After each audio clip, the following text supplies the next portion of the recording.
मैंने वीडियो देखा है जहाँ में सीनियर लीडर, बहुत सीनियर लीडर जिसको मैंने हमेशा कॉम्प्लीमेंट किया है, वो बोल रहा है कि ग्रेटर त्रिपुरालैंड एक सपना है जो कभी अचीव नहीं होगा।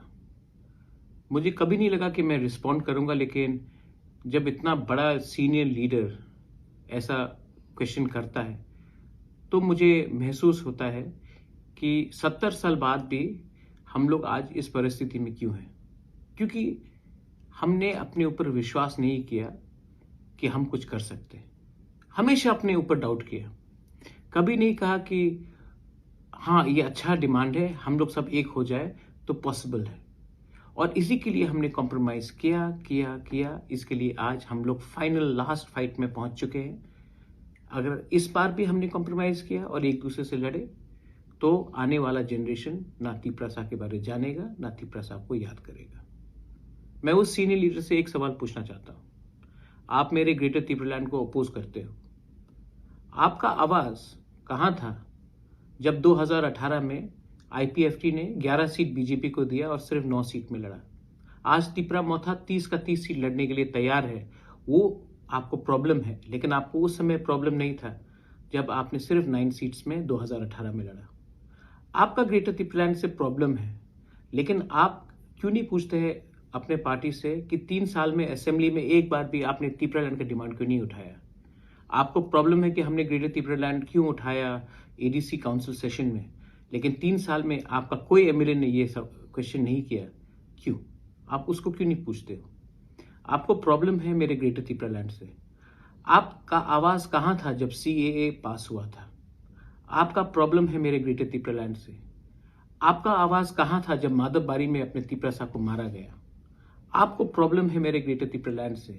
आपने क्यों नहीं हमारे ब्रू के बारे में बात किया जो 23 साल से इतने खराब कंडीशन में थे?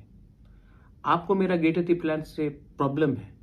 आपने क्यों नहीं ऑब्जेक्ट किया जब 2021 में त्रिपुरा मोथा को डिच करके आप ही के पार्टी ने बीजेपी के संग फ्रेंडली फाइट और अलायंस किया? क्योंकि आपको ये करियर पॉलिटिक्स करना है और मैं अपने त्रिपुरा साहब को विश्वास दिलाना चाहता हूं कि एवरीथिंग इज पॉसिबल अगर हम एक होकर फाइट करें। आपने कॉन्स्टिट्यूशन को पढ़ा है? हमारा डिमांड कॉन्स्टिट्यूशन से बाहर नहीं है। इसके लिए आज तक किसी ने नेशनल पार्टी से नहीं कहा है कि ये पॉसिबल नहीं है दिल्ली में। लेकिन जिस दिन हमारा ही त्रिपुरा हमारा ही डिमांड को हल्का करता है तो हंसते कोई और है। मैंने कभी नहीं कहा कि मैं त्रिपुरालैंड के खिलाफ हूं। तो आपको मेरे ग्रेटर त्रिपुरालैंड से क्या प्रॉब्लम है? आप ही के लीडर एनसी देव बर्मा ने एक दिन बोला था कि कमान मांगोगे तो बंदूक मिलेगा। आज मैं ग्रेटर त्रिपुरालैंड मांग रहा हूं, लेकिन मैं त्रिपुरालैंड को सपोर्ट भी कर रहा हूं। आज मेरा ग्रेटर त्रिपुरालैंड में जो एक भी त्रिपुरा जो अपने ईडीसी से बाहर है उसको मैं नहीं छोड़कर आगे जाना चाहता हूं। अगर आपको आपत्ति है तो आपको आपत्ति इसके लिए भी होना चाहिए कि आपने हमेशा कॉम्प्रोमाइज किया। इलेक्शन के टाइम कॉम्प्रोमाइज किया, सीट के लिए कॉम्प्रोमाइज किया, असेंबली में कॉम्प्रोमाइज किया, और आज भी आप मुझे कमजोर करके अपने त्रिपुरा का जो लास्ट फाइट है उसको कॉम्प्रोमाइज करना चाहते हैं।